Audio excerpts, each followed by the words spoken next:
Hey everybody, welcome to Live Coding with Jesse. I'm Jesse, and I'm really sorry for the stream starting late. I started up my computer and I was I couldn't connect to the internet.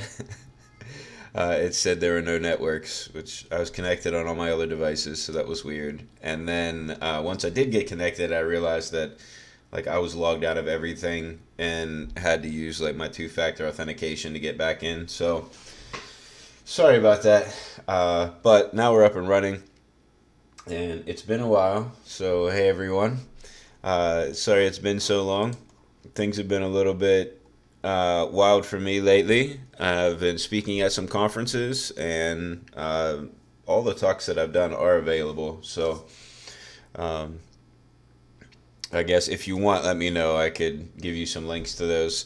Also, I bought a new house and moved in my new house, and you already knew that because I did get moved in before I did my last stream, but I've been getting the old house ready to sell. So I've been spending time over there cleaning and fixing and moving stuff. So things have been wild. Also, just want to mention this briefly, since I know there's some of you that are also dealing with this.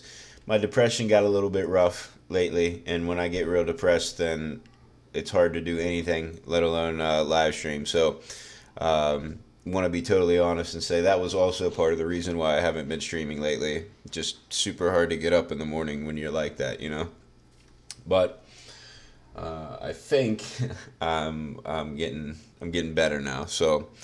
Um, so enough about me. Let's get to this. So we have a new project. I'm really excited about this. So let me tell. Uh, Whoa, I got a lot of chats. Let me check. Let me say hello to everybody in the chat right now, and just let you know that I will get to the chat and read all your comments um, and try to answer all your questions. I'm going to take a little break a little later on and do that. So if you're talking to me in the chat, um, I'm not ignoring you, at least not for that long, and I will get to it. So just hang in there. Um, okay, so here's the backstory behind this project because it was a little unexpected, but I think it's going to be really awesome and helpful uh, to the whole Free Code Camp community. So, um, I was at NDC, Minnesota. So it's a Norwegian Developers Conference in Minnesota. And I was lucky enough to be able to speak there.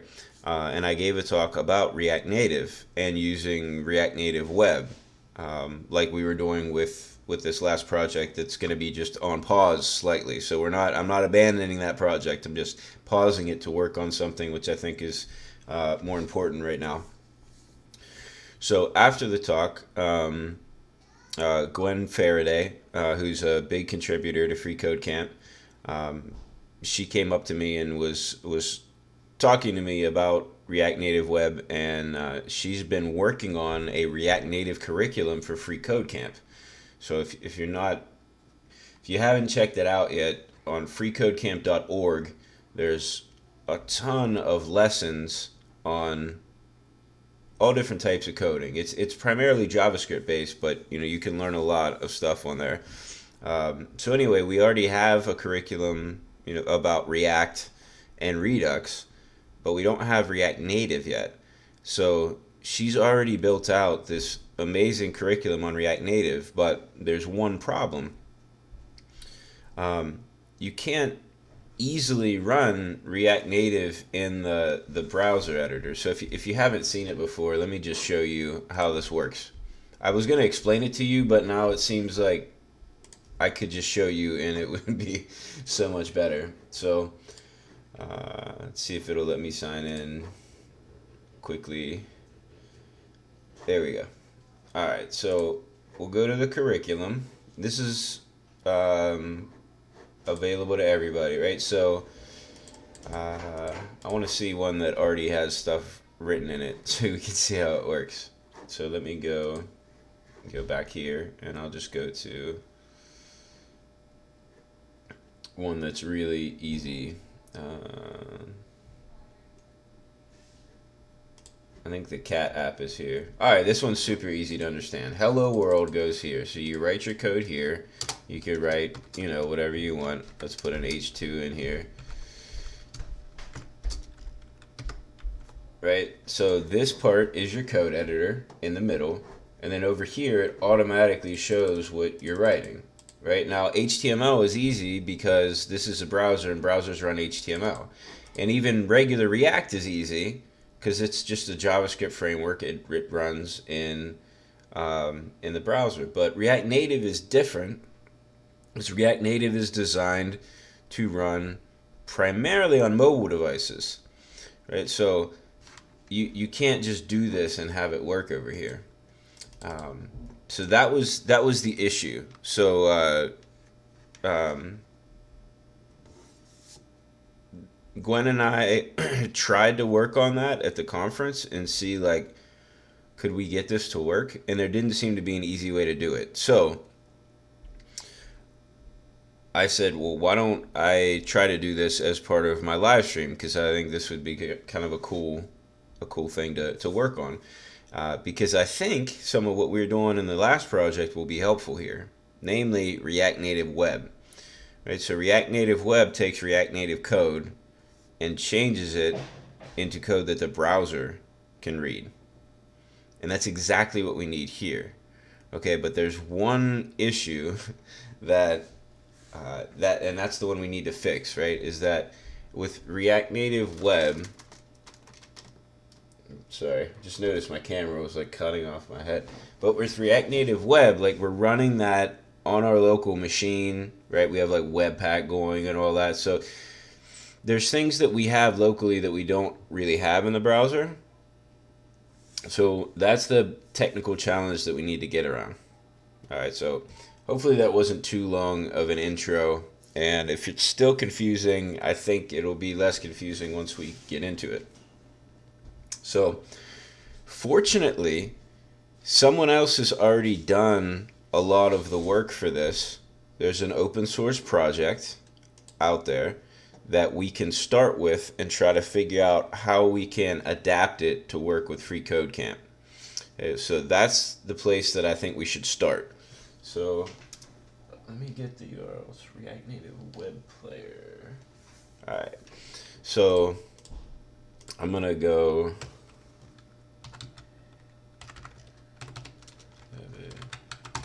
React Native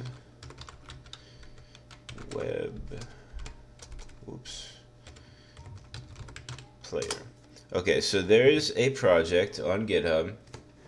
Let's view the license real quick just to make sure. BSD are permitted. Obtain above copyright notice.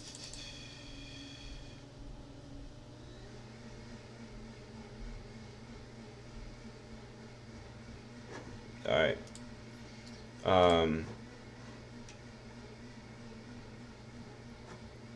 So what we're gonna do?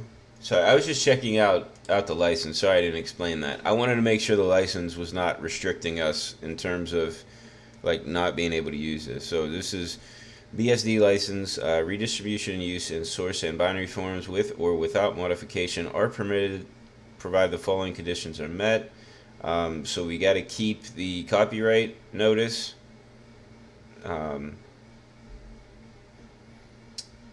And documentation. Alright, so we can't use Facebook or its contributors to endorse or promote this. Which is actually kind of odd that it has Facebook in it. But anyway, that's the license, so we should be good. We just got to make sure we provide attribution, right? So let me show you what this project does. Let me make this bigger. Alright, so on the left we have React Native. Okay, so we're bringing in all these from React Native, so we're importing some components and we're using those React Native components, which normally would not work by default on the web, But over here, we could see that it's showing up and it's changing. See, like on the fly, it's changing. I just deleted some characters and it changes. This is exactly what we want. Okay. The only issue is the way we implement this is it's basically like a whole package, right? So it wouldn't fit in with the freeCodeCamp UI, right? The way it's set up now, but we want it to fit in like that. Okay, so there's two options given here. We can import that web player, like if we're using React, we just do the import. Otherwise, we can do an iframe. So I have two approaches here to make this work. The first one is maybe we can try to import this and work it into the UI and see if that works. Like, see if we can override styles and things like that enough to make this work. I'd say that's probably the faster way, the easier way to do it. The other way, which we may have to do, is look at how this is happening, right? And kind of pull out the core functionality from this repo and put it into freeCodeCamp. So those are my approaches. If anybody has any other ideas that I'm missing here, let me know. But for now, I think we at least have a plan. Okay. I do want to let you know like how this basically like this the key to this working is basically like a web worker. And let me see where it's at.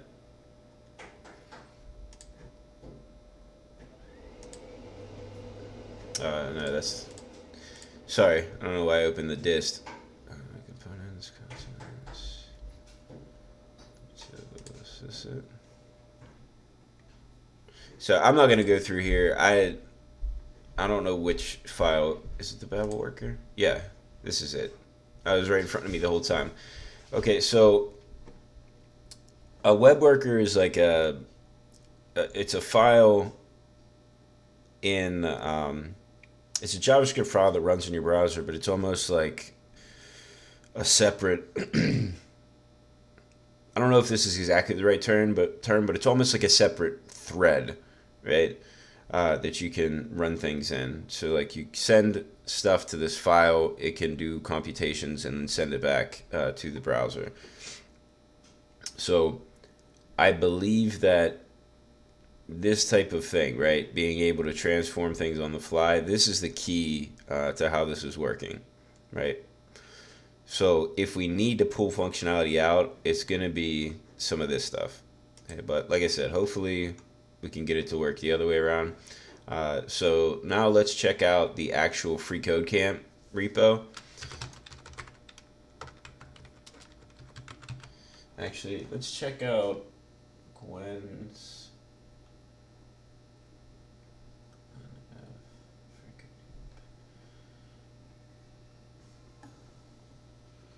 All right, let's check this out. So Gwen Faraday has her own fork of freeCodeCamp where she's been working on this.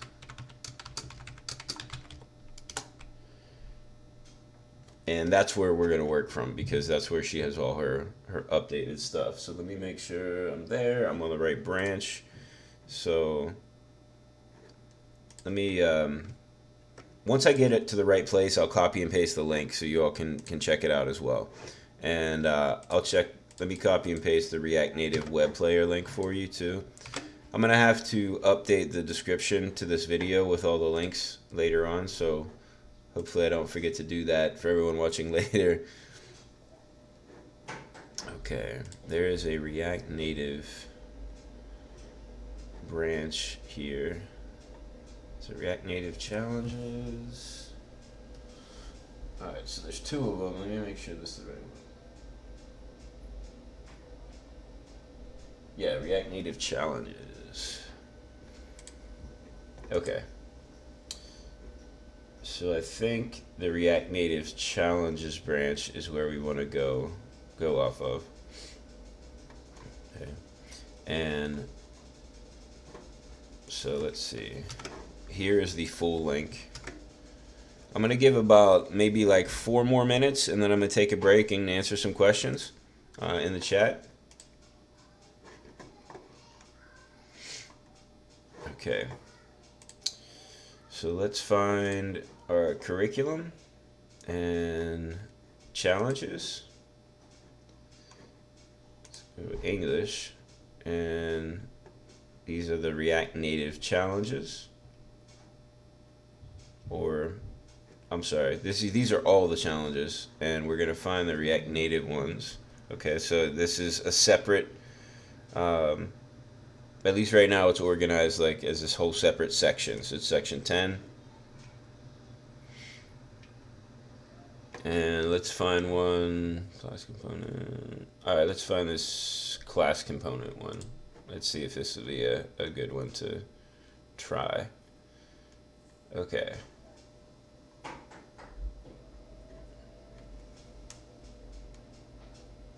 All right, yeah, this one seems like I want to do a simple challenge so that like basically we don't run the risk of messing things up because we mess up the challenge, right? I want it to be as simple as possible. So this is just rendering a basic component, right? A basic class component. Okay. All right.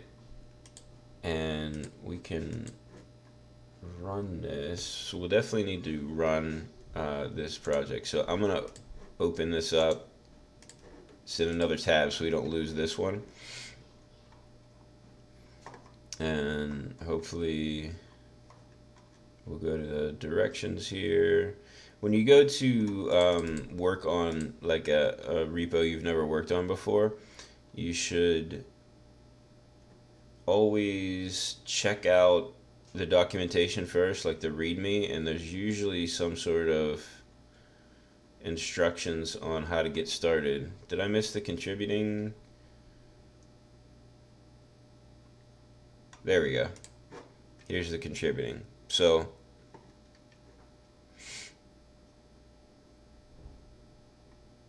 we're gonna make a fork of this, right? We'll create a new branch. Okay, so this is going to be a little bit weird because we're creating a fork of a fork essentially. So like then we're going to submit the pull request to Gwen, and then if it works for her, then it will be incorporated into her stuff, and then she could submit the pull request to freeCodeCamp. So this is like one extra step from normally doing it, but that's how we have to do it for now. Okay. So name the branch. All this is pretty basic etiquette for pull requests. This is what I really wanted to see. Was NPM Install. Okay, so we're using Gulp and Bower. All right.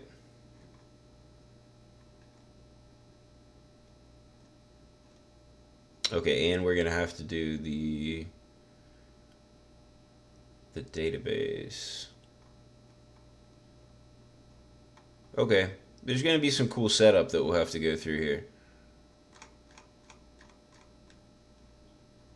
Alright, but that's fine. Alright, step 1, let's create a fork. So we can fork. Let's leave this open, the contributor guide. Let's create the fork here. Make sure we're in staging. Let's fork that.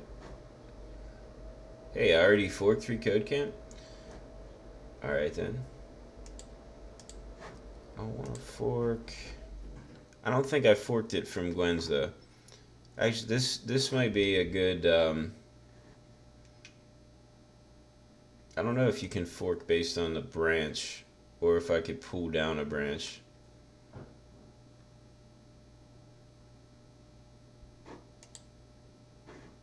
How about I delete mine? Let's do that. So, whoops.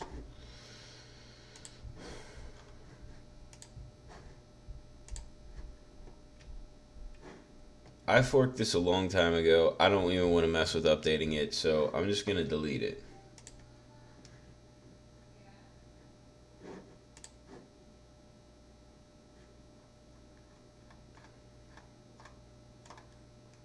Alright, danger zone, delete.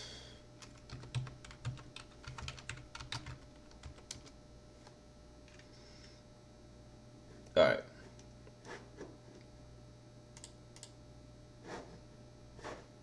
Now let's fork this. Whoops. I'm still on Jesse Weigel freeCodeCamp, but I don't want to fork that. There we go.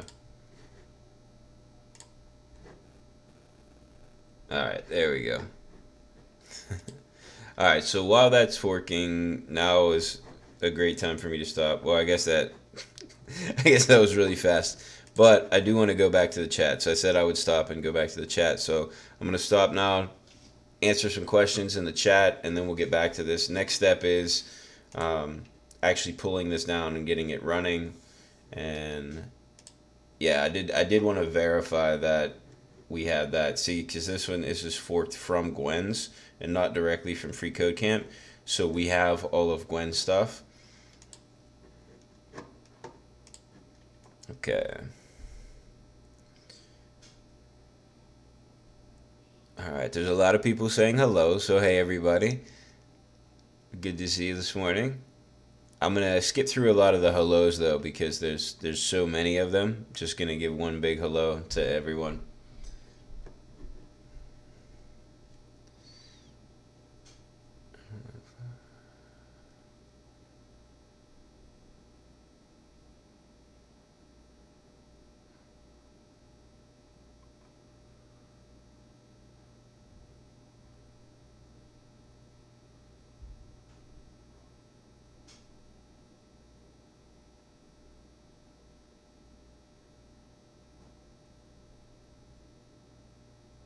Aziz says, good luck with your depression. Thank you. I appreciate that. Um, yeah, I actually am possibly got into a study, like a depression study on using new treatment techniques. So I'm really excited about that. It's with the University of Pittsburgh and um, the hospital system here is UPMC. So it's about like using neurofeedback from like an MRI to help like train your brain. So that's really cool. Hopefully that goes well. But let's see. Elias is asking what language we use. JavaScript. We use JavaScript. Kevin says, if you want to develop a web e-commerce project, what do you recommend? What language? For a web e-commerce project, if you want to do it from scratch, then probably should write it in. I would recommend full stack JavaScript because then you only have to learn one language. But if you're doing e-commerce, I recommend maybe trying to take a look at some of the already developed solutions to that. So in like WordPress land, WooCommerce is where it's at, but I've heard of I haven't used, but I've heard of other stuff. If you're not in WordPress land, I think like Magento is like a prepackaged e-commerce thing. So I haven't done e-commerce in a long time, so I'm not sure what the latest stuff is. But if it's a greenfield project, meaning like if you're doing it all from scratch, then I recommend JavaScript.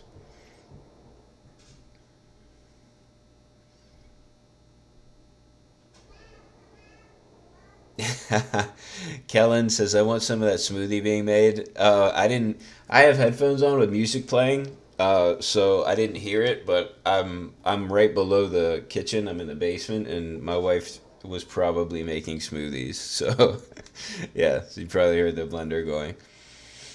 I have plans to try to do like a real office and soundproof it, but like right now, until I sell my old house, I'm not doing any major improvements or purchases until we get that sold because I'm paying for two houses right now, and uh, it's kind of crazy. So it works, but only if I don't spend a lot of money on other stuff.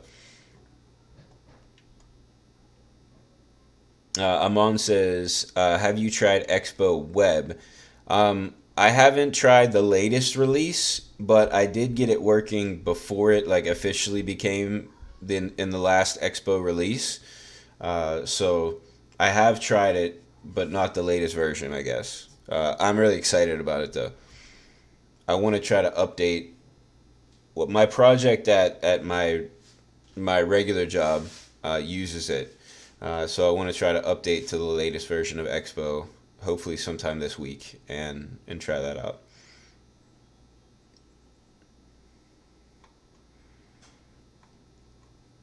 Okay, I'm almost through all the questions, I think, and then we'll go back and try to get this running locally. Lazy Noob says, I recently made a classic game using C. Oh, that's really cool. Um, I don't. I've I've done very little in C.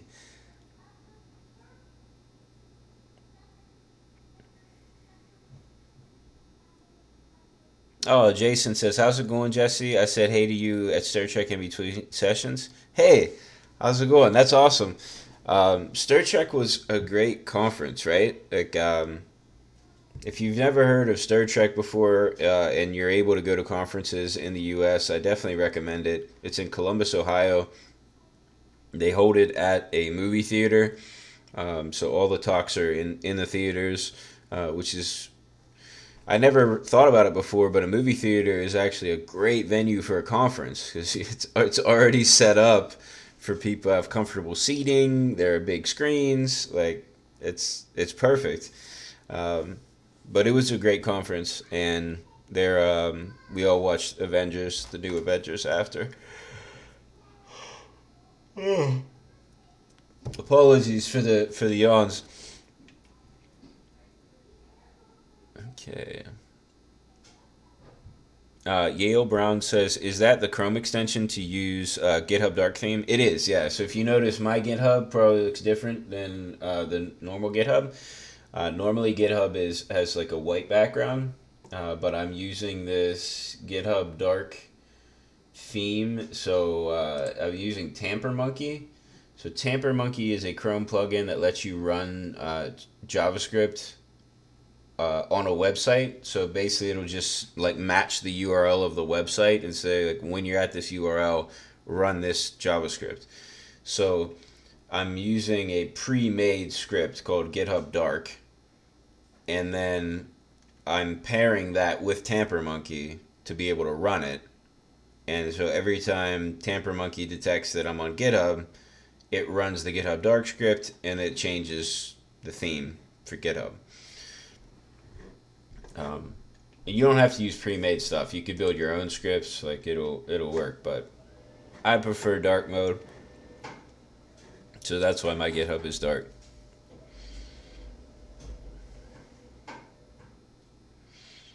Um, Terang says, "How do I practice front end? I've learned basics, but I need projects with solutions so I can force my brain to the actual goal, or how the project should have been made in a better way. Any resources?" Mm, I guess. Oh, wow. So sorry. Off the top of my head, I'm not sure. So you want like a whole project that you can work on, but then also compare to that project like solved already. I don't know that there's. I'm trying to think if there's a resource that does just that. I'm not sure. You could always look at people's existing projects and then just try to build them over again, right? Like look at their site or their app or whatever, and say, if I was going to build this, like how would I do it? You build it and then look at their repo. So it'd have to be an open source project, but then you could look at their repo and see, like, what did you do differently? What did they do? So, I mean, it could probably work with anything as long as it's open source. Let's see. All right, almost done. A few more questions. Uh, Joanna says, "Why are you using JavaScript and no TypeScript?" Um, I I think TypeScript is cool. I just haven't taken the time to really learn it yet. Also, for live streams, I kind of would rather use, if I can, use like plain JavaScript so that it's less of a barrier to entry for people who are trying to understand the videos. But I have nothing against TypeScript. Like I said, I just haven't really taken the time to use it. For those of you who maybe aren't familiar with TypeScript, it is like something that you add on to JavaScript that makes JavaScript like a strongly typed language. So, for instance, like in JavaScript, I can declare a variable and I don't have to say what type that variable is. Like it could be anything and it could change, right? So it could be a string, a number, an array, an object, right?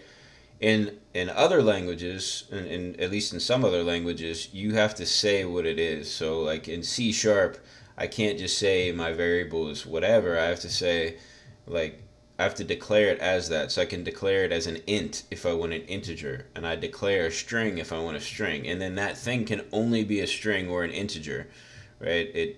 So you have to declare what type it is, what type of data it is, right when you declare that variable, right? So there are some doing it like that kind of helps prevent bugs.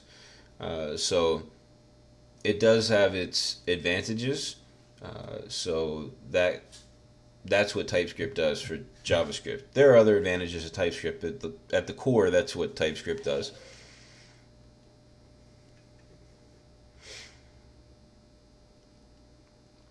Innocent Heart says, "I know HTML and Python. What next language do you prefer?" I would recommend JavaScript. Right? If you know HTML, then JavaScript is a great way to do more with HTML.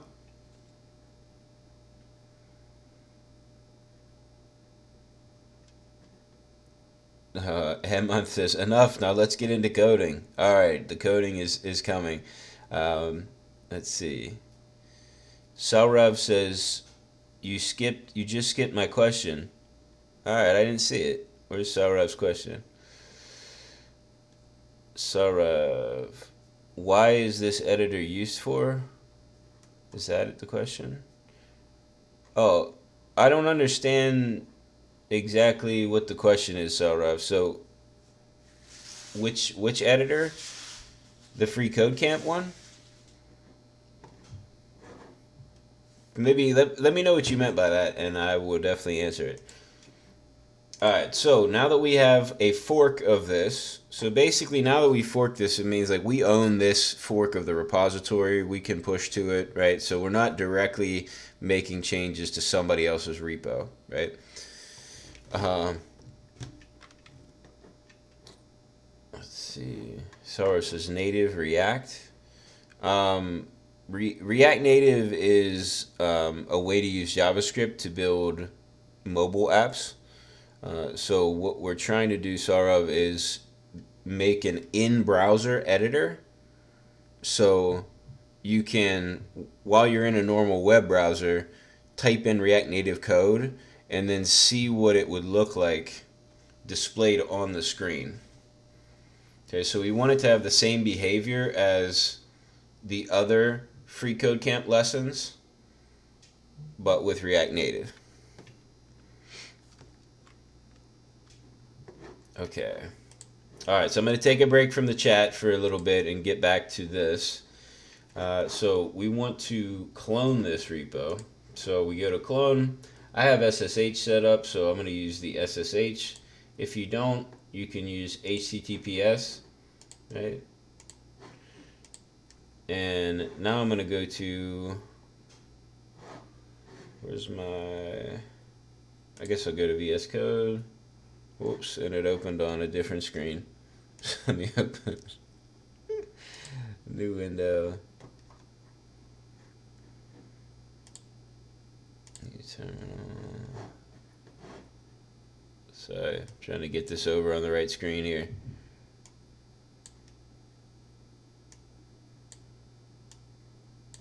That's weird.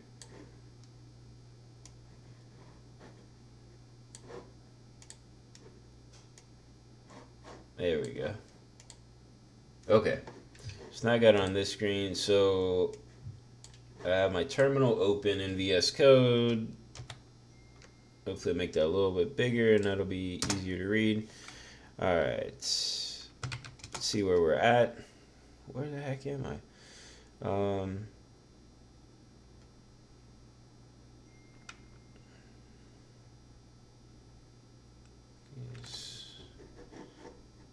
Alright, I'm going to wait to apply the latest updates here.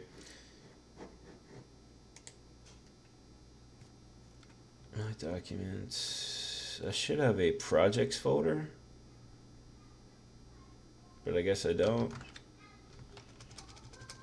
So let's make it. So we're going to do make directory projects. Projects cannot create directory. Project file exists. Where is it? I did not miss it, or I didn't see it. Projects. Alright, CD.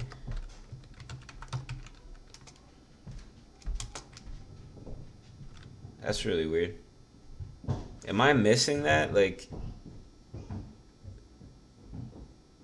maybe the list was just longer and it cut it off. Anyway, alright, now we're in the projects folder. You can see I have only one project in there. It's a React Native pop-up menu. So now we're going to do a clone. And we paste in that link that we just got from GitHub. Uh-oh. Git clone, sorry. So now everything in that repo is getting copied over. It's a pretty big repo, so this might take a little bit longer than your average repository, but it shouldn't be too bad.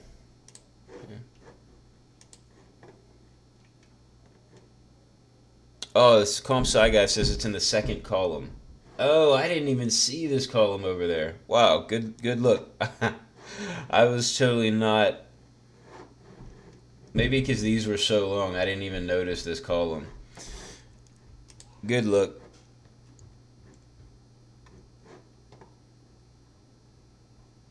All right, awesome. So now that's there, you can see we have freeCodeCamp now. So we can go into the freeCodeCamp repository.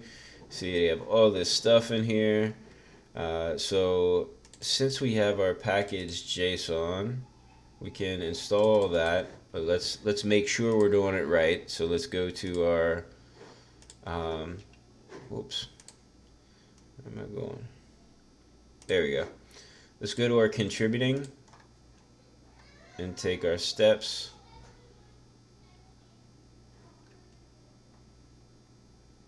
So we can get started. We do want to run an NPM install, and there we go. This is what I was looking for. We need to install gulp and Bower globally. All right, so let's get that NPM install running right away, though. There we go. All right, NPM install is going to take everything that's in our package JSON file, and it's going to install it all. Okay.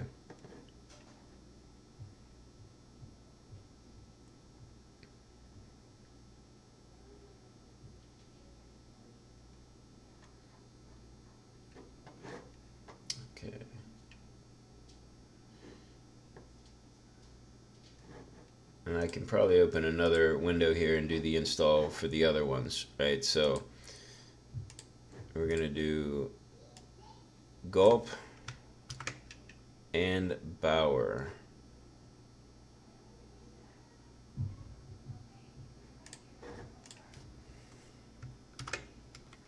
Install g gulp.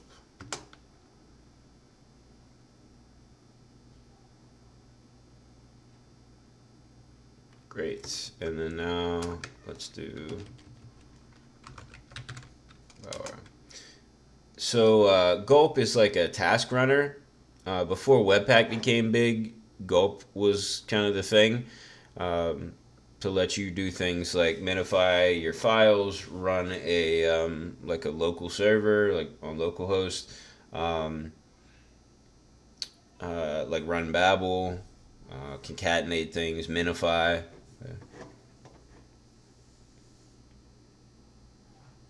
All right, so we should have gulp and bower installed globally. Now we can do a bower install. And getting close to have everything set up. So let's do bower install. Oops. No bower.json present. Uh-oh.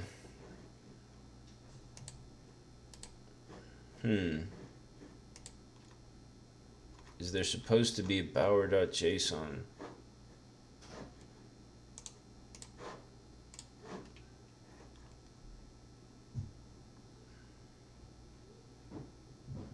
No, there's a bower RC. It's public bower components. Alright, so that looks like it gets bower JSON. Yeah, there should be a bower.json. Why don't we have that? Alright, let's double check, make sure. Oh, you know what? I'm not in the right directory, that's why.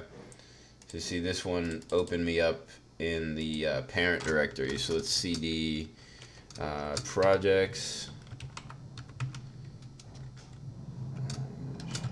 freeCodeCamp. There we go. Now we can run a bower install.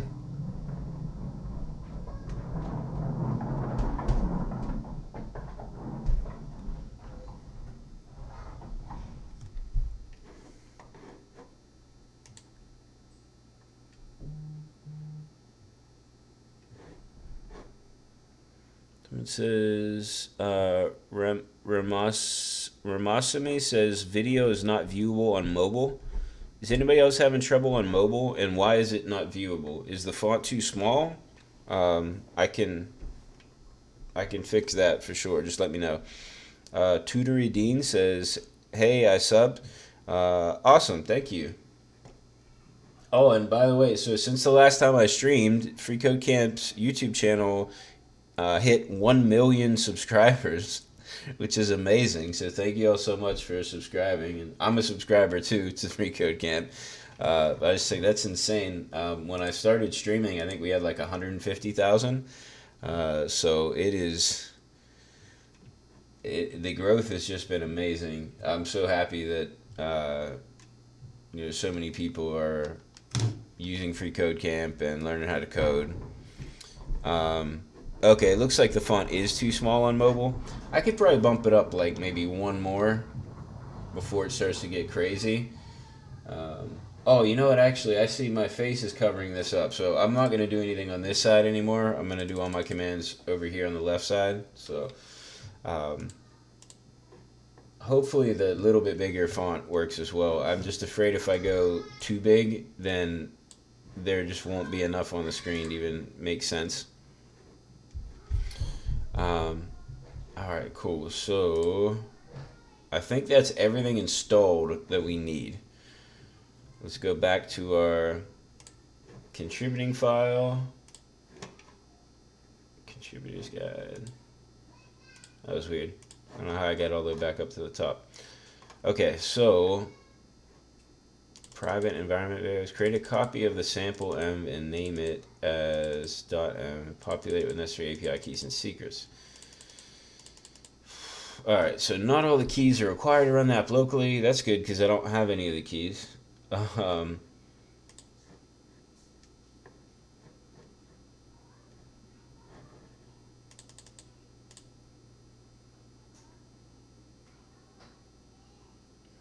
Alright, I don't think hopefully I don't need all these services. Like Mandrill is for sending emails.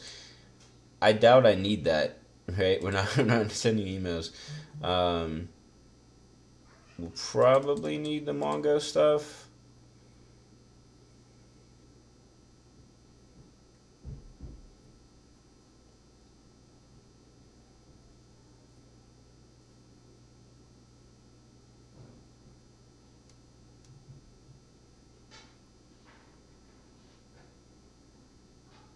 Okay.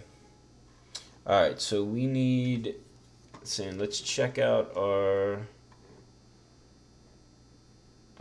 environment variables file. Oops. Let's go here. Let's open this up.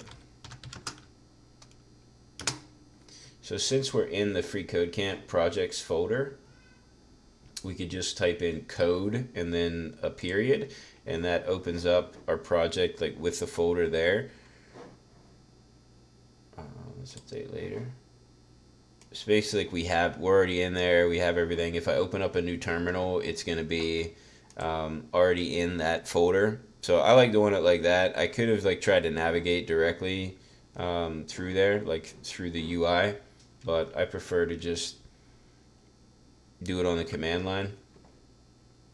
Let's do let's view the terminal. So we have our terminal here, and see we start out already in our freeCodeCamp project. That's nice because then they don't have the mistake I made earlier where I tried to run Bower from the wrong folder. Okay, so there should be an example environment variable. There we go. So our sample env, not right now.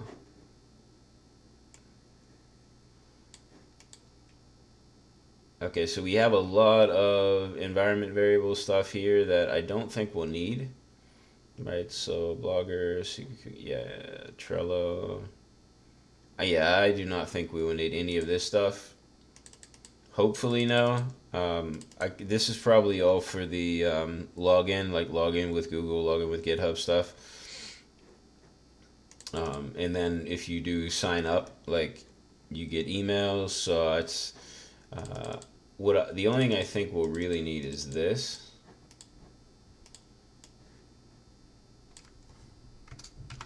And I'm hoping that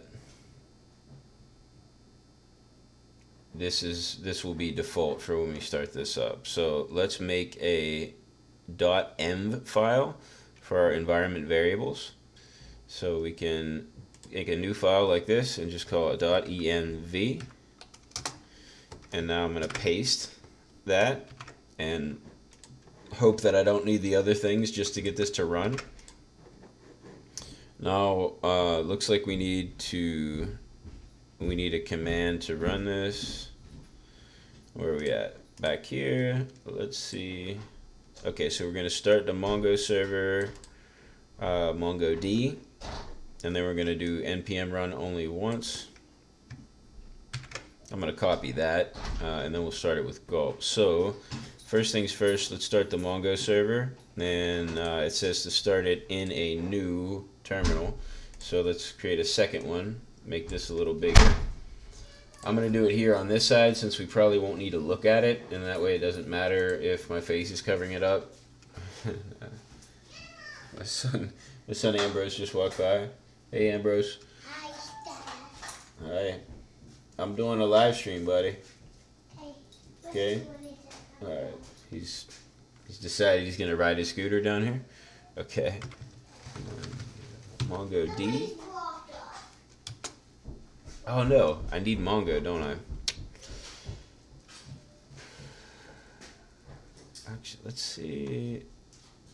I'm just going to check the package JSON for a second and see if we have commands that will help us with this.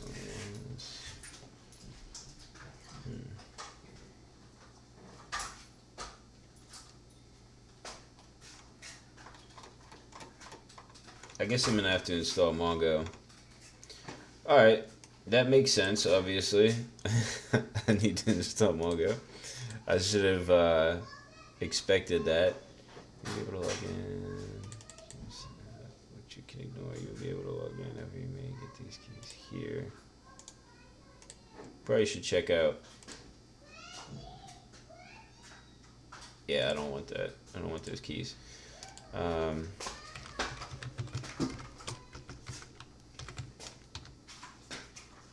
DB, Windows.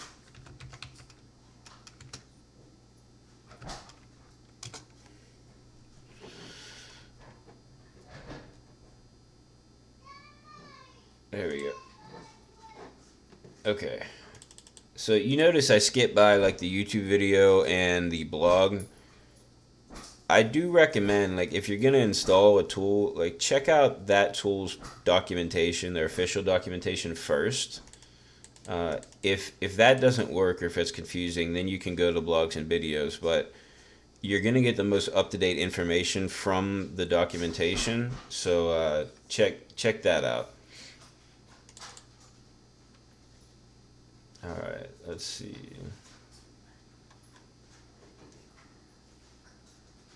These are for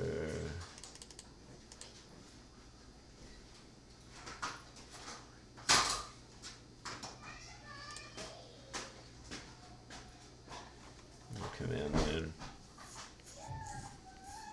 I wonder if I can install with chocolatey.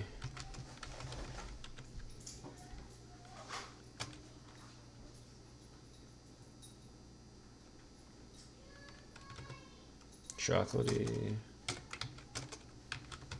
That I'll spell it.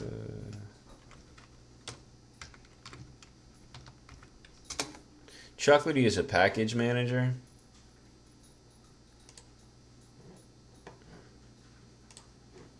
For Windows, it's like Homebrew for Mac, and it'd be like your like apt-get stuff for like Linux. Choco install mongodb. Yeah, let's try that because that's going to be easier than going through and install wizard.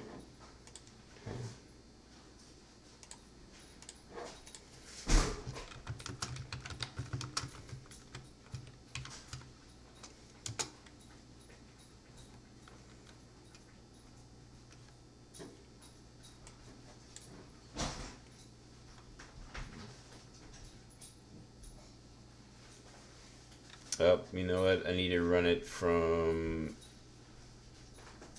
run it administrator. Let's not continue. Let's do command line from administrator. How do I get this?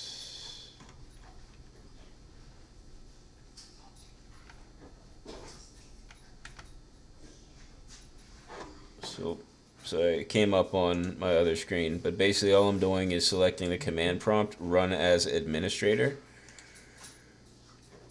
Let me pull this over. So now I'm going to do choco, C-O-C-H-O-C-O, install mongodb. So run as administrator on Windows is like sudo for Mac or Linux. Yes. I'm not really reading that stuff. Probably should have, but I'm just saying yes.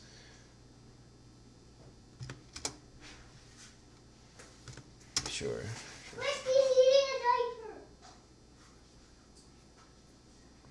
MongoDB is what's called a NoSQL database. So databases generally fall into one of two categories, either SQL-based, SQL, right, or no SQL or no SQL.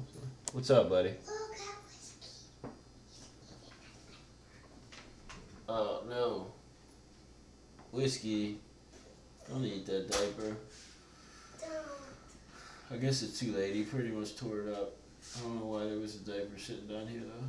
Shoot. Okay, sorry. So my son, my 4-year-old, just told me that this dog that we're watching for a couple of weeks just ate a diaper. So I didn't realize this dog was eating a diaper right next to me. Uh, anyway, it's a pretty good dog though. Actually, he follows me around everywhere, and he's become my best friend. So I like the dog, but this dog does love to eat diapers. And my 2-year-old still wears diapers at night, so there are frequently diapers around. Alright, almost ready with this install. Hey, Ambrose, the people in the live stream said hi. Hi. He says hi. Okay, I guess this is almost done. Yay! Alright, cool. So, hopefully we can use the command right away. Nope, we may have to do this in a different terminal. So,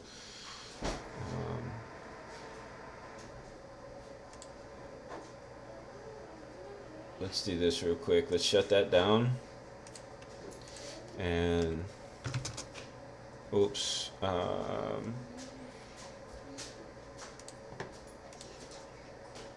Let's open this up again and see if we can.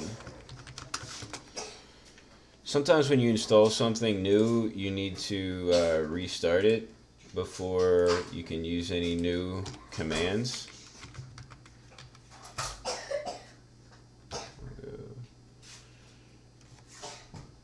Is that it? Was that the command? No, it's not. What the heck? I think I missed something.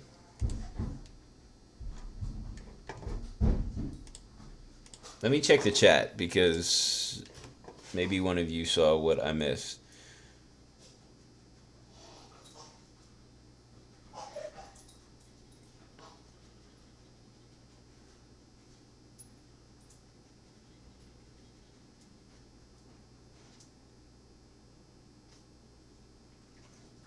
Okay, I don't think anybody said anything about it. So let me try. I'm going to get back to the chat in just a minute, but I do want to at least try to run this. Alright, so start the Mongo server. Did it say anything about, oh, prerequisites, MongoDB? I totally missed that as the prerequisite.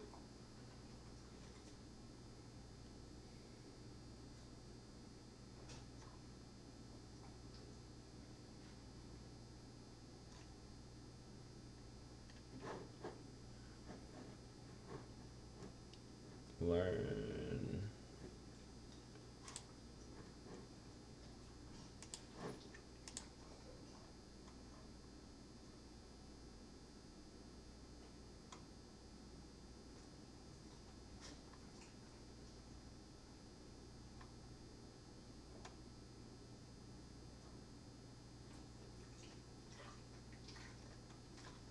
Alright, hopefully this Mongo package worked. Package parameters.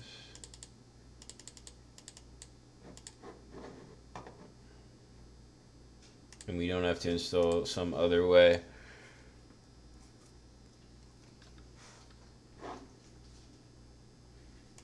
How to run MongoDB on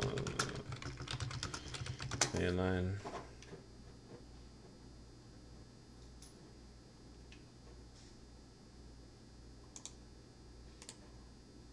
I don't want to install it. How do I start MongoDB? There we go. How do we start MongoDB from Windows? Yeah, okay.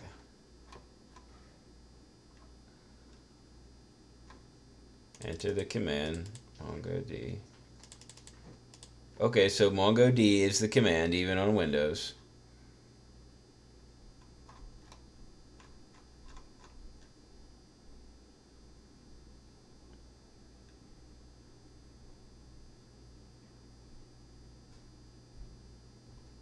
Okay. Download MongoDB. Alright. Let me... It says here they need to create a folder and then go into that folder. 32 bin server 3.2 bin. This is interesting. They're saying I need to go into where Mongo was installed and run that.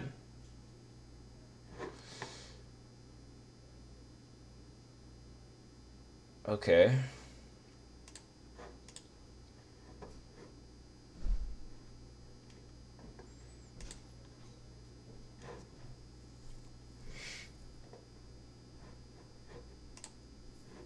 Did I install another terminal program? I thought I installed a terminal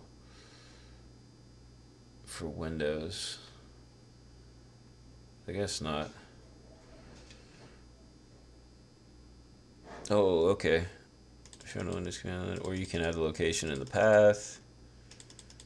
Okay, comp site guy saying, where did Choco install Mongo? All right, let's see if it program data Mongo DB. Okay.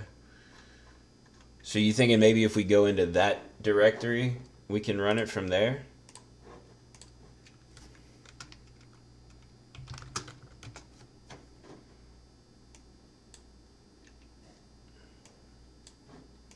Okay.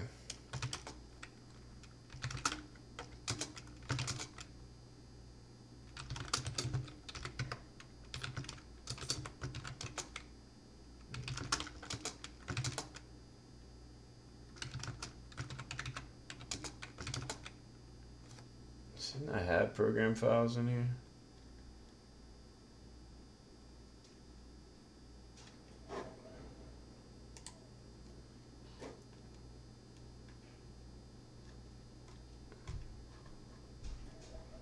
Program data, sorry.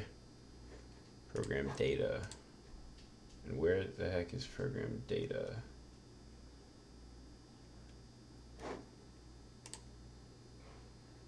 C program data. Alright, so we need to go back out then.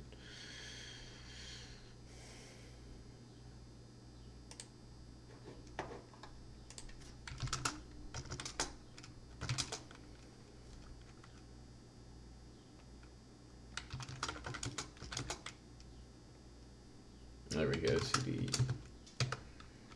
program data. Now we should see MongoDB. What do we have in there? Data log. Let's see. Nope. cd data.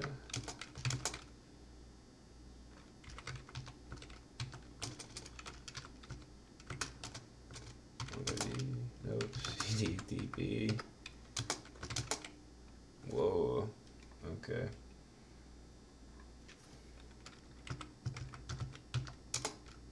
Nope.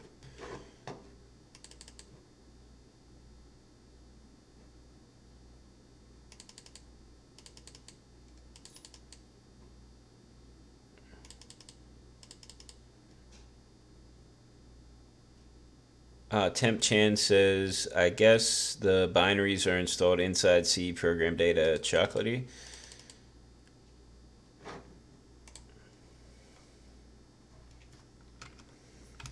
All right.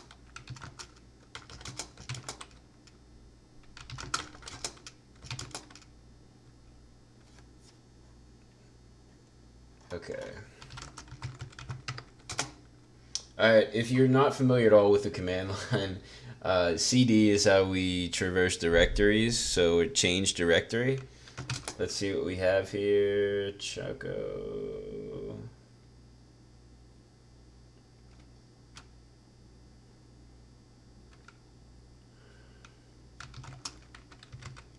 Let's see what we got a bin.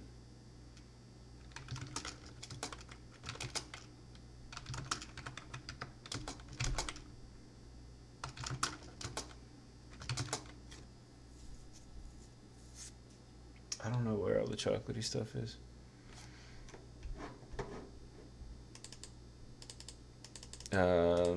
Tony says, if you get an error, you have not created a collection. Go to bin and try Mongo. Okay.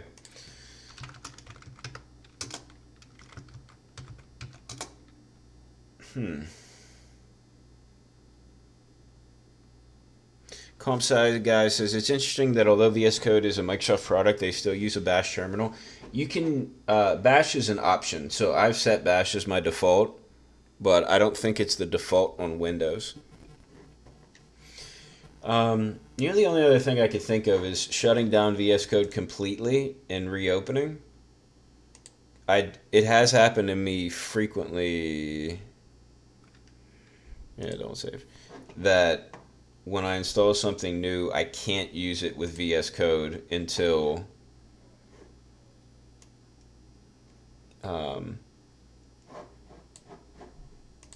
I restart. Battle math. Nope. We need freeCodeCamp.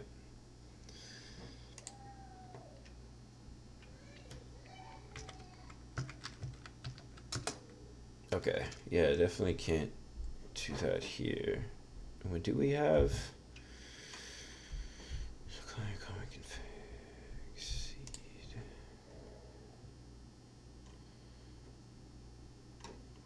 Server.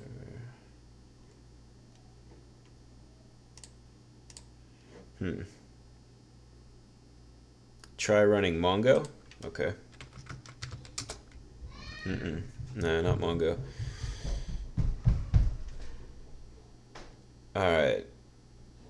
Let's see. I think maybe now would be a good point to finish answering the questions and then just finish up with the show, and then I can try to debug this. Let's see. Alright, here's one. Temp Chan says, can you try C program files mongodb server 3.2 bin?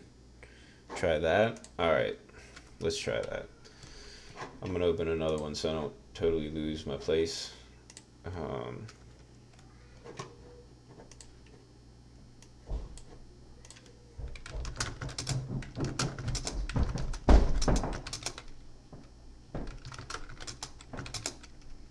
Program files.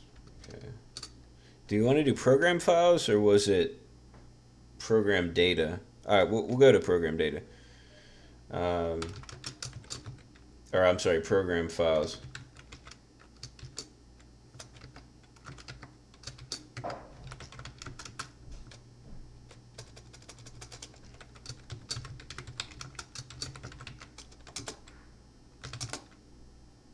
Do we have Mongo? We do have Mongo in there.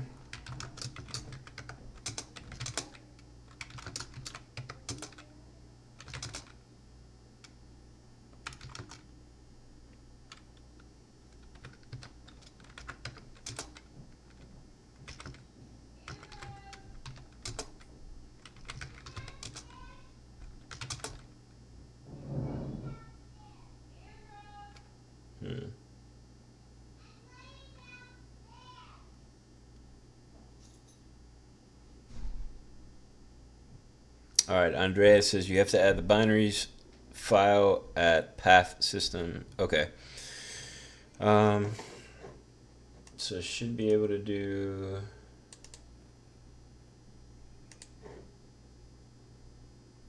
Here access try Mongo, not MongoDB. I did try Mongo. Temp Chan says because you're using Bash, I had. Okay, then I have to try it. Try it there.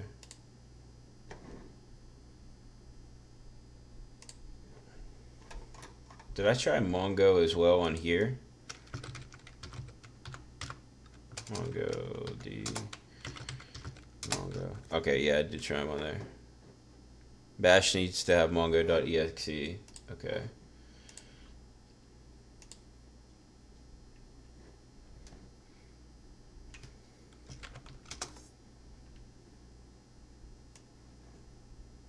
Alright, I'm going to copy that so we have it. And let's check our one level up from System32. It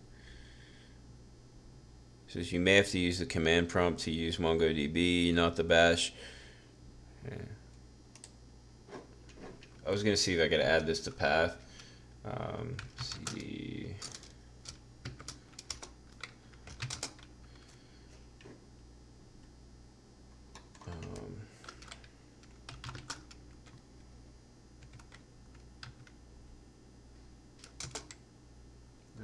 is it? CD, or sorry, LSA. That's what I wanted. I'm able to see everything.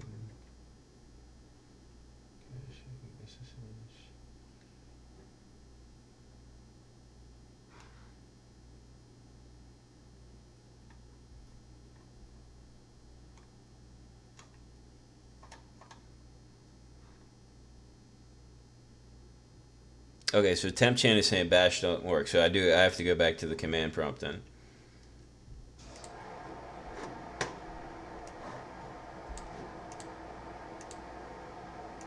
Okay.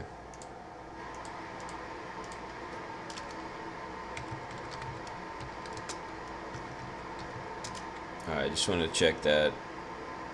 How do I change directories in the command prompt? It's been so long since I've used the regular command prompt, I do not remember.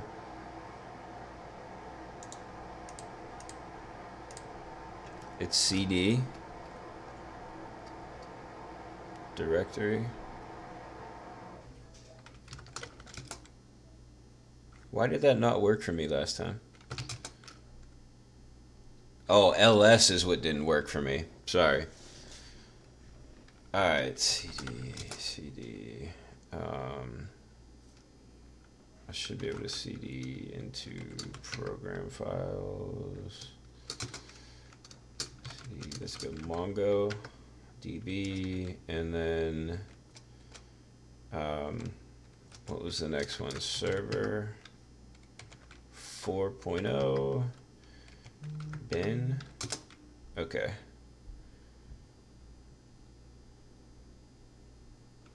Okay, it's directory. Yeah, alright, cool, that works.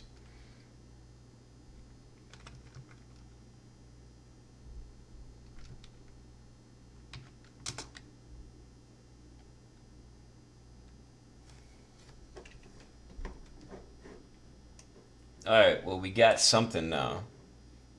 We guessed something. It was an error, but it was something. Data is not found. Terminating. Okay, cool.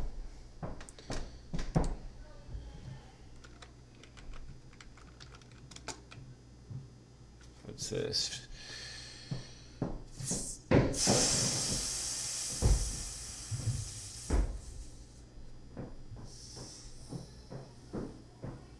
Welcome to the Mongo shell. Alright, so if I just type Mongo, it does the Mongo shell.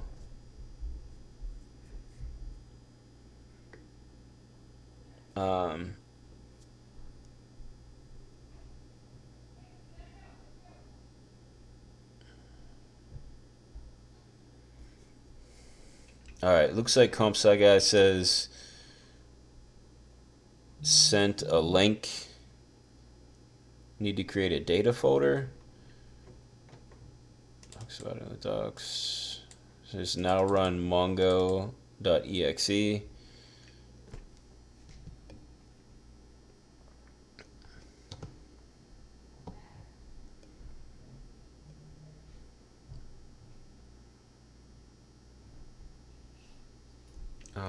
Okay. Babash Gupta says, I believe it's done. Now we can minimize and continue. I guess it's worth a shot, right? I mean, so it's something is running, right? Let's double check. MongoDB server start by default. See, I think that what we wanted to run was the MongoD, and then it was supposed to run this on the port 27017, but the problem is it errored out, and I think because we didn't have any like database file, but I think we do inside.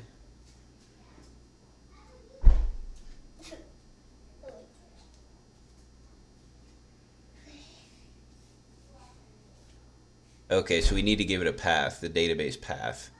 Okay. Then create data in the bin.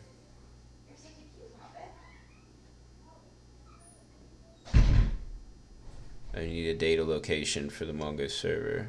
Okay. Alright, let me try this. I'm going to try copy and pasting this command from the chat.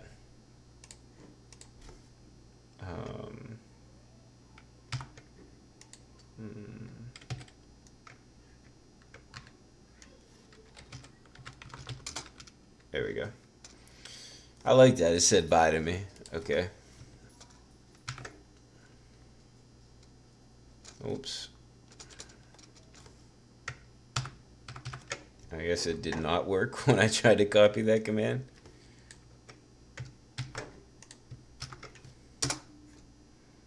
Nah, it's shut down. Data could not be found. Maybe I need to create it first. Okay, so we need to make the directory first. I guess I could do that from this one, if it's open. So I'm already on C, and I could do make directory data and data.db. All right. So now we made some directories. Let's run this again. Dang it. Data directory. See, data not found. Why is it not found? Did we not just make that directory? I am going to have to end the stream soon and work. So we have a limited amount of time. But let's see. Let's verify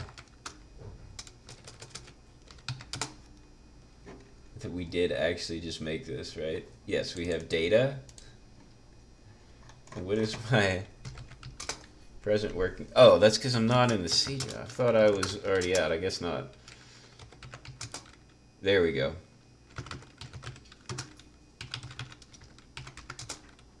Oh. I was hoping I could do them both, but I guess not.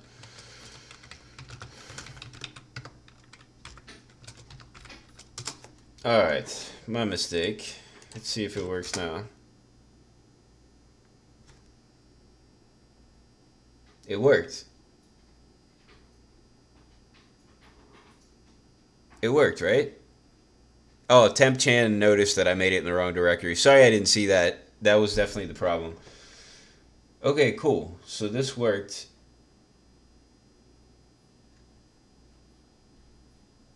Cool. Alright. Alright, that was pretty sweet. We got it working. Let's go back here and see what the next step is.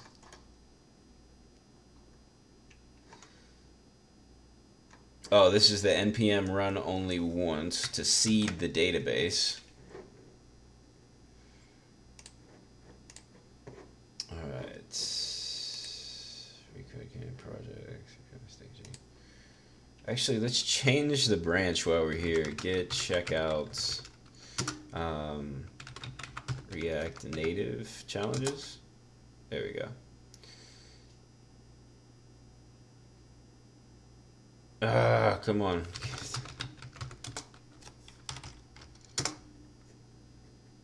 No, package lock JSON. I don't care. I don't.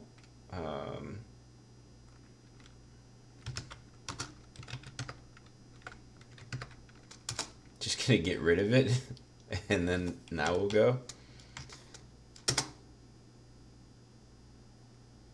There we go. I want to make sure we're on the right branch before I seed this database because I don't want to miss stuff. Okay. Let me see if there's some more questions to answer before I got to finish this stream up. I guess I can run this now.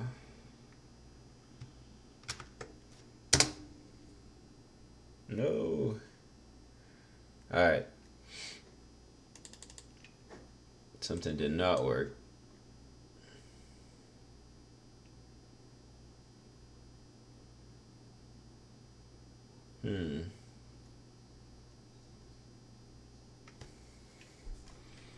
Wait, we don't have that script anymore.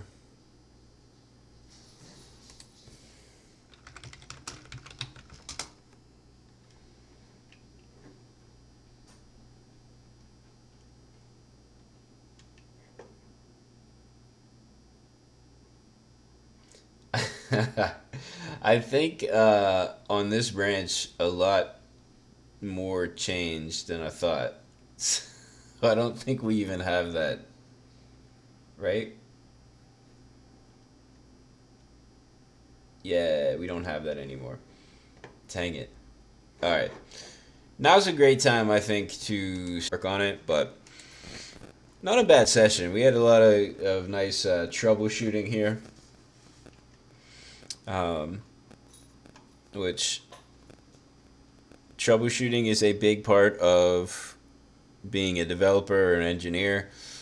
So uh, it may seem like we didn't do a lot of coding, but what we did do is actually a lot of what my job is like. It says you have to figure stuff like this out. So I would say it's realistic in terms of live coding, which is why I wanted to do this show anyway. I wanted it to be a realistic look at what I do.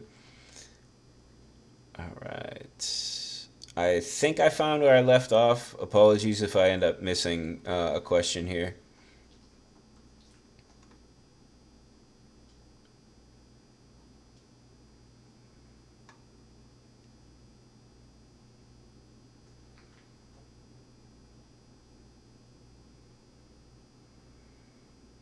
Raul wanted recommendations for programming glasses because the eyes the blue light hurts his eyes. So I do have these programming glasses. Unfortunately, I don't remember. Maybe see. I got the case here. There's CYXUS is the brand that I have here. I like these ones.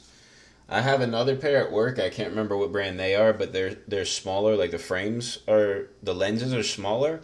So I actually prefer these because the big lenses seem to block out more light, but I think that's not really a brand thing. That's more of just a style. So I recommend getting a lens and frame style that has like big lenses to block out more. I do like these. At home, it's not as big of a deal because I can control the lighting better. But at work, there's such a glare on the screen and so many like fluorescent lights that I do get a headache if I don't wear my blue light blocking glasses.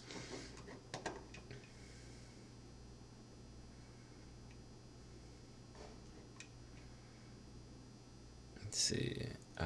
I'm going to skip some of the comments, so sorry for not reading out all the comments, but I just have to get to work, so I'm going to try to just get to the questions. Sirac says, where can I learn in CodeCamp.org? Go to freeCodeCamp.org and check out the curriculum, and that's where all the lessons are.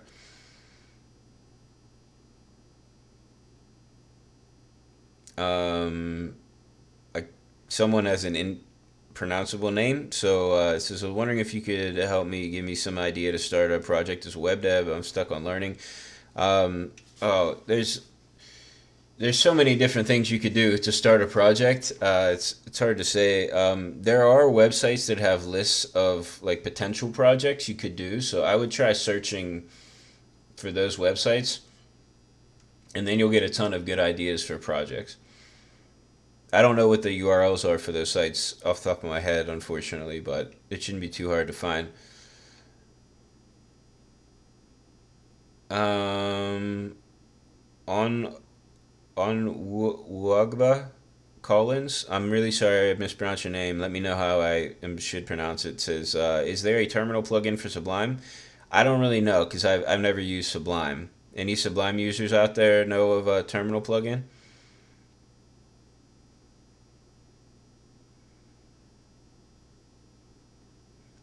Joshua Wolf asked what language is React Native in, or is that the framework? Yeah, React Native is a framework, but the language is JavaScript.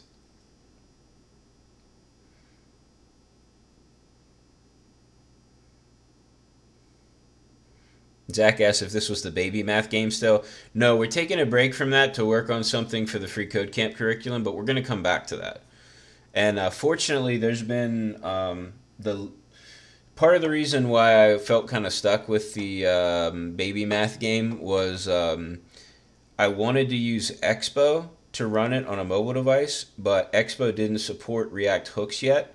But the latest version of Expo does. So we should be able to use Expo to run and test it on mobile emulators and to create builds for mobile devices. So I'm excited about that, and we will get back to that. And I'm going to try to have my oldest son, who's 9 years old, I'm going to try to set him up with some sort of like, I don't know, online drawing tool or something to maybe make some characters and artwork for the game.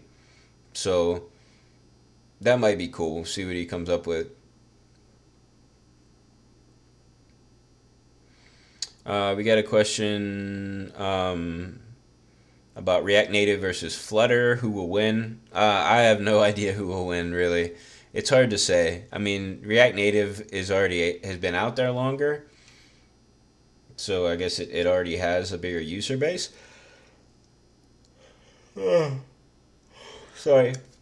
But honestly, I haven't actually tried out Flutter yet, so I don't think I could give a really good answer to that question.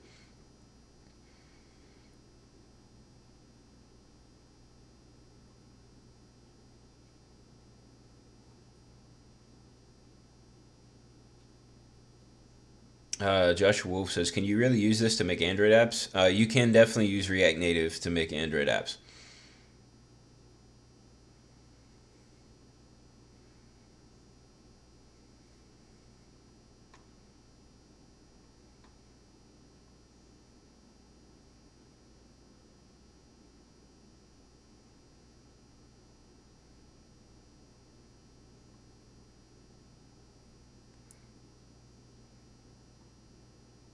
All right, I'm skipping. There's a lot of stuff that was in relation to what we were trying to install here, which seems like this kind of stalled out. I'll have to figure that out later. Um, let's see. Almost to the end of the chat here.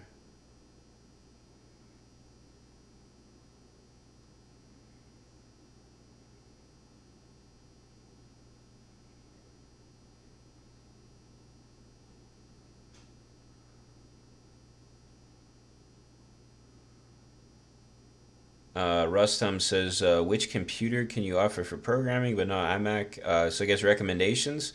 Yeah, I mean iMacs are pretty expensive. If you can find a good deal on a MacBook Pro, I think I really like those. Like if you want a laptop, I recommend the MacBook Pro.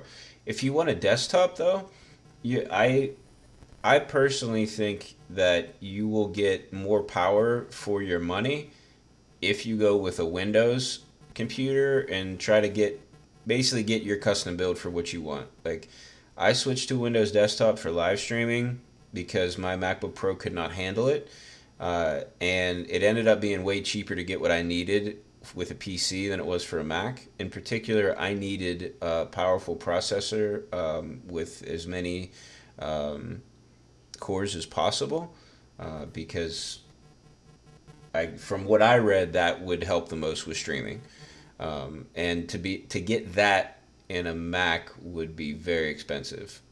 So I think if you figure out what you want your computer to do the research to see what components you need that it will help the most. You're way more likely to find a good deal and exactly what you want with a PC. But in terms of laptops, you can't beat the Mac trackpads. They're just really nice. I've never seen anything come close to that on a Chromebook or on Windows laptop. If it's too expensive though to get the Mac, I would look into getting a Chromebook and running a cloud editor because they're way less expensive, very reliable. Startup is super fast, like faster than anything I've ever seen. So I think that's probably the route I would go. Like if I was going to buy a new laptop and not go with a Mac.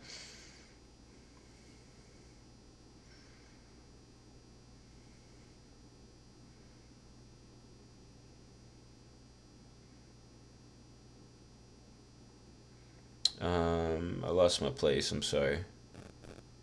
Which coding language to use? I use JavaScript mostly. So I think JavaScript is definitely a good language to use. Um, I have a question. If React is JavaScript, why does it need installed? It's a JavaScript library, so you need to install it just like any NPM package would need installed. Comp Sci Guy says, "Do you use Expo at work?" I do. I do use Expo. Expo is a tool or a set of tools that work well with React Native. If you're using React Native, I definitely recommend checking out Expo. It makes some things like running your and testing locally and bundling a lot easier, and it has a lot of cool built-in like modules. It's definitely useful.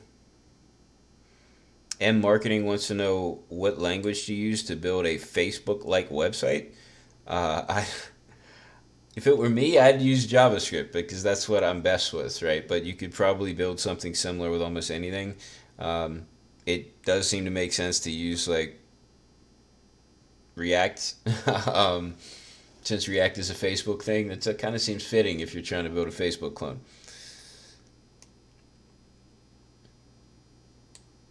Um, up to Will asks, is React Native just a front end, or could it have all logic? For example, a game built out of JavaScript. Yeah, actually, React Native could have all the logic for a game. If you wanted like persistent storage or something, you'd have to link it up to a database. But I mean, yeah, you could definitely build a game and just use React Native.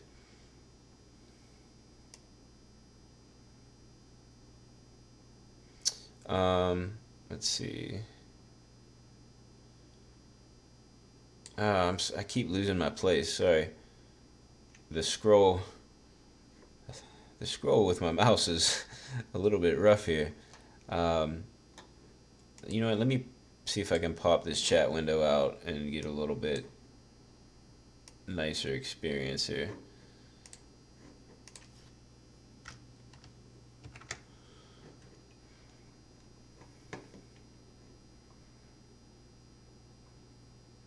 Comp Sci Guy says, I was told Expo isn't ideal for prod.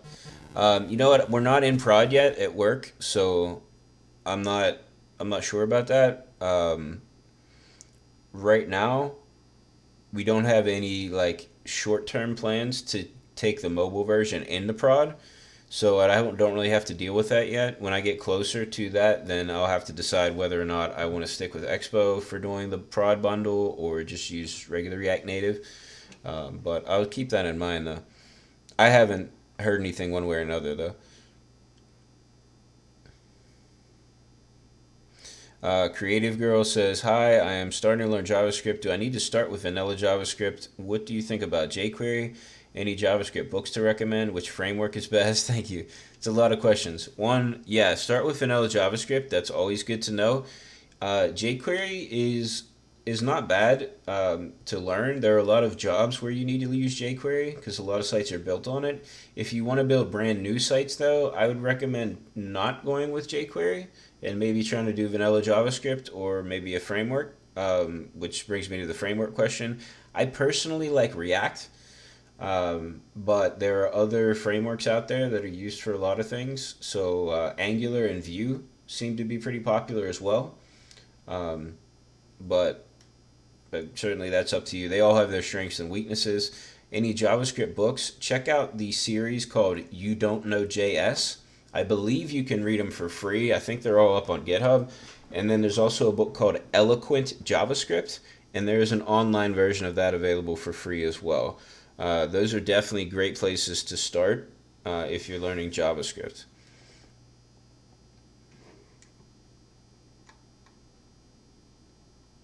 VWeb Code says, "Do you have a car? If so, what's the name?" I drive a 2017 Honda Civic. When I have all the kids and everything, I have a Honda Pilot. It's a 2009 Honda Pilot, but the car I normally drive to work is a Honda Civic.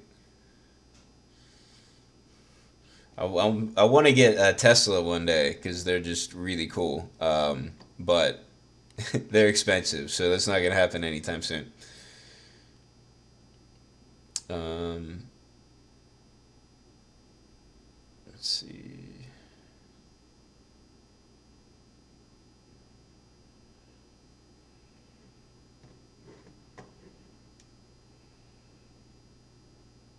VWeb Code says, "Tell me 5 ways to make money from coding."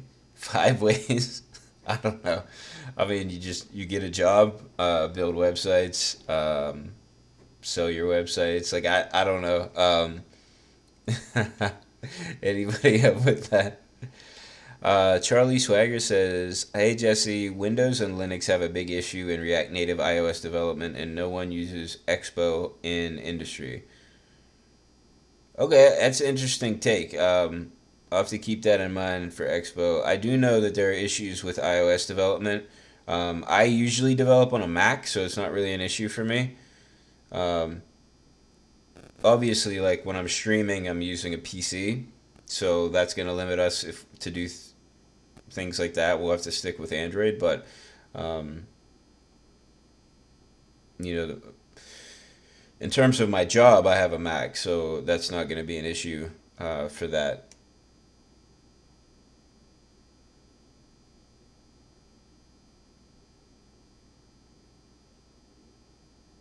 Comp sci guy mentions there is async storage in React Native. That's true. We were talking about building a game with React Native, and I mentioned database. I assume that's what you're talking about. Yeah, so you could do async storage. I was thinking more like in terms of persistent data, like if you wanted the user to be able to, like, let's say, change phones and still get access to their data, then you'd need some sort of database. But yeah, if you just want the data stored locally to persist, you can definitely use async storage, which basically behaves very similarly to what local storage does in a browser.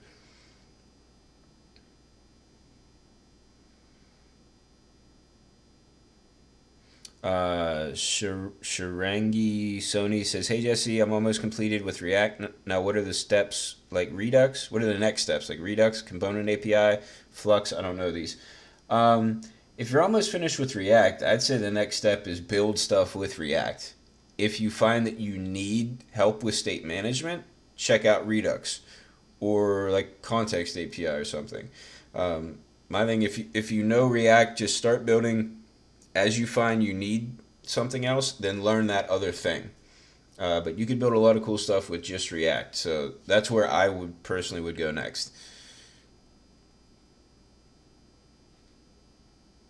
Okay.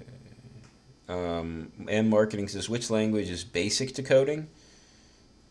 I mean, I don't really know exactly what you mean by that. But you can do pretty much anything in most of the main languages now.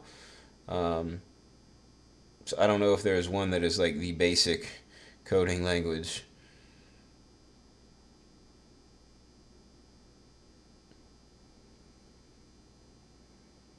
Mulik says, "Can you start learning React directly, skipping vanilla JavaScript?" You should definitely know some JavaScript first before you learn React. I mean, you don't have to be a JavaScript master, but React uses a lot of JavaScript, so you're gonna have to learn JavaScript to use React anyway. Rustam Z says, "What can you tell about gaming laptops? Should I buy them for programming?"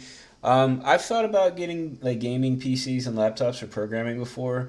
Um, I think they would work, but I kind of think you would be spending more money than you need to. So if you have the money, great. But if you don't really want to do a lot of gaming and you just want to do programming, I think like the gaming setups would have way more graphics capabilities than you would need. So you probably could get something less expensive and it may be as good or better for programming. VWeb Code says, what do you think about Angular and Vue? Are they dead? Oh, no, I don't think they're dead. I think it's just, they're just different, right? I think Angular is used by a lot of big companies. Vue seems to have, I don't see Vue being used as much in big companies. I don't obviously don't know about all the companies here, but and I haven't used Vue and I haven't used the newer versions of Angular. So this is just kind of an outsider perspective, but I still see a lot of jobs for Angular developers, some jobs for Vue, but I don't think either one is dead. VWeb says, "Can I buy a Tesla car with a JavaScript coding job?" I mean, maybe it depends. Like, I really can't. So I have 4 kids, and so I have a coding job, but I can't. With 4 kids, I can't afford a Tesla. If I decided to like really save up and not spend my money on anything else for a while, then maybe I could buy one. But it's not an easily affordable option for me. But if I was single, I could probably buy a Tesla and be fine.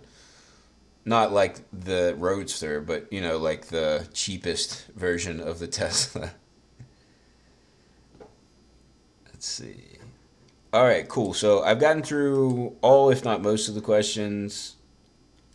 Reverse that, most, if not all, of the questions, and I got to get started with my normal job now. Thank you all so much for watching. I'm gonna really try my best to start doing live streams regularly again. I know I got away from it for a while. Sorry about that. Bother me on Twitter and Instagram and stuff if I don't stream. Ask me what I'm doing and why I'm not streaming, and that'll help me to get back into it. If you like the streams. If you don't, then just forget about it, and maybe I'll go away. Okay. I think that's all. I need to do maybe a little bit of debugging. Maybe I'll save that for the stream. Maybe I'll do it outside the stream. We'll see. But thank you all so much for your help. It was definitely useful to get all this stuff working, and I'll be back again. I do really want to do at least one more stream this week if I can. I do have more conferences and a vacation coming up, so I'm going to have some more breaks coming up, but hopefully not as long as this last break was. So until next time, thank you all so much, and have a great day.